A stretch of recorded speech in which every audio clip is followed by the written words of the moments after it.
আকাশবাণী কলকাতা। স্থানীয় সংবাদ পড়ছে ধৃতি সেন শর্মা। এসএসসির উচ্চ প্রাথমিকের মেধা তালিকা আজ প্রকাশিত হয়েছে। স্কুল সার্ভিস কমিশন গত সোমবার এই মর্মে বিজ্ঞপ্তি জারি করে। হাইকোর্টের ডিভিশন বেঞ্চ গত 28 আগস্ট নির্দেশ দিয়েছিল 4 সপ্তাহের মধ্যে 14,052 জনের মেধা তালিকা প্রকাশ করতে হবে।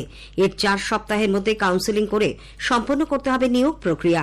হাইকোর্টের নির্দেশ মতোই 4 সপ্তাহের মধ্যে মেধা তালিকা প্রকাশিত হল। এদিকে শীর্ষ আদালত উচ্চ প্রাথমিকে 14,000-এরও বেশি শূন্য পদে নিয়োগের জন্য হাইকোর্টের নির্দেশ বহাল রেখেছে। প্রধান বিচারপতি ডিওয়াই চন্দ্রচূড় এবং 2 বিচারপতি জেবি পারদিওয়ালা ও মনোজ মিশ্রের বেঞ্চ গতকাল এই নির্দেশ দেন। আরজিকর হাসপাতালে আর্থিক দুর্নীতির তদন্তে সিবিআই এর অর্থনৈতিক অপরাধ দমন শাখা ইওডব্লিউ হাসপাতালের বন্ধ আলমারি থেকে বেশ কিছু অবৈধ নথিপত্র উদ্ধার করেছে। তদন্তের জন্য তা অত্যন্ত গুরুত্বপূর্ণ বলে মনে করা হচ্ছে। সূত্রের খবর, নির্দিষ্ট খবরের ভিত্তিতে ইওডব্লিউ এর আধিকারিকরা গতরাতে হাসপাতালের নির্দিষ্ট রুমে যান। সেখানকার আলমারি ভেঙে উদ্ধার হয় কাগজপত্র। এই সমস্ত নথি সন্দীপ ঘোষ অধ্যক্ষ থাকাকালীন আরজিকরের অর্থনৈতিক লেনদেন এবং বিভিন্ন বিষয়ে টেন্ডার সংক্রান্ত বলে জানা গেছে।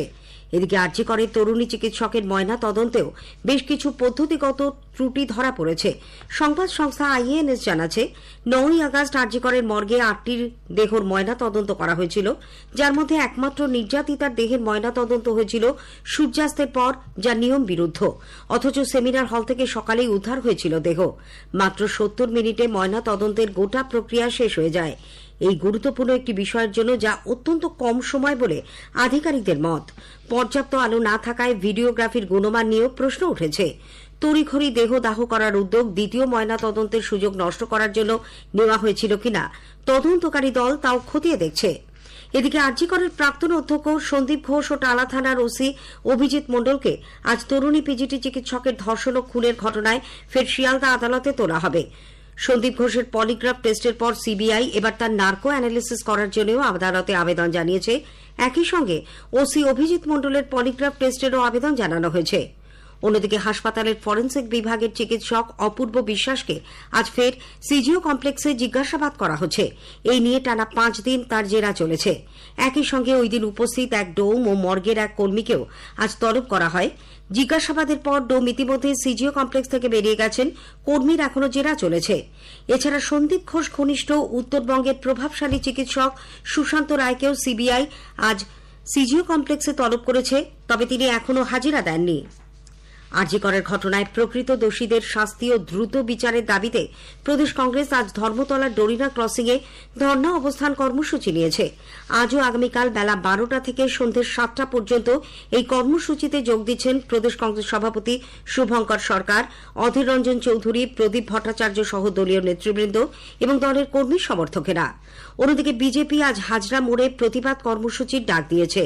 দুপুর 2টো থেকে সন্ধ্যে 6টা পর্যন্ত তারা সেখানে সভা করবে।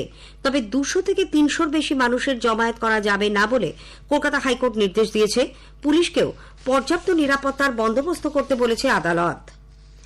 আরজিকর হাসপাতালে কর্তব্যরত পড়ুয়া চিকিৎসককে ধর্ষণ ও খুনের ঘটনার পর চিকিৎসক ও স্বাস্থ্যকর্মীদের নিরাপত্তায় যে রাত্রির সাথী প্রকল্প চালু হয়েছে তা পর্যালোচনার জন্য রাজ্য সরকার আগামীকাল এক বৈঠক ডেকেছে।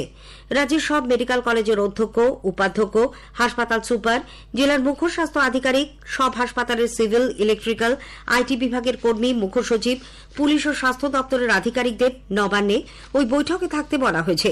মুখ্যমন্ত্রী মমতা ব্যানার্জিও বৈঠকে যোগ দেবেন বলে সূত্রের খবর।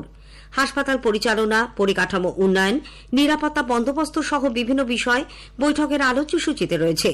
30শে সেপ্টেম্বর সুপ্রিম কোর্টে আরজিকর মামলা শুনানির আগে এই বৈঠক বিশেষ তাৎপর্যপূর্ণ বলে মনে করা হচ্ছে। আয়ের সঙ্গে সঙ্গতিহীন সম্পত্তির মামলায় আসানসোলের বিশেষ সিবিআই আদালত রানীগঞ্জ হেড পোস্ট অফিসের প্রাক্তন সহকারী পোস্টমাস্টার দিগ্বিজয় চ্যাটার্জিকে 3 বছরের কারাদণ্ড এবং 2 লক্ষ টাকা জরিমানার নির্দেশ দিয়েছে। 2006-এর 28শে ডিসেম্বর তাঁর বিরুদ্ধে মামলা রুজু হয়। চার্জশিটে সিবিআই জানায় 52 লক্ষ টাকার বেশি আয় বহির্ভূত সম্পত্তি আছে দিগ্বিজয় ও তার স্ত্রীর নামে।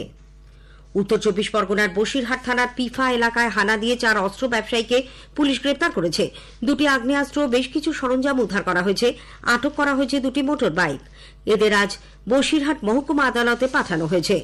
এদিকে কলকাতা ও বিহার পুলিশের এসটিএফ বিহারের ভাগলপুরের আমডান্ডা থানা এলাকায় চাঁদাপুর গ্রাম থেকে একটি মিনি আগ্নেয়াস্ত্র তৈরির কারখানার হদিশ পেয়েছে। কারখানার মালিক শিবনন্দন মণ্ডল এবং 4 কর্মীকে আটক করা হয়েছে।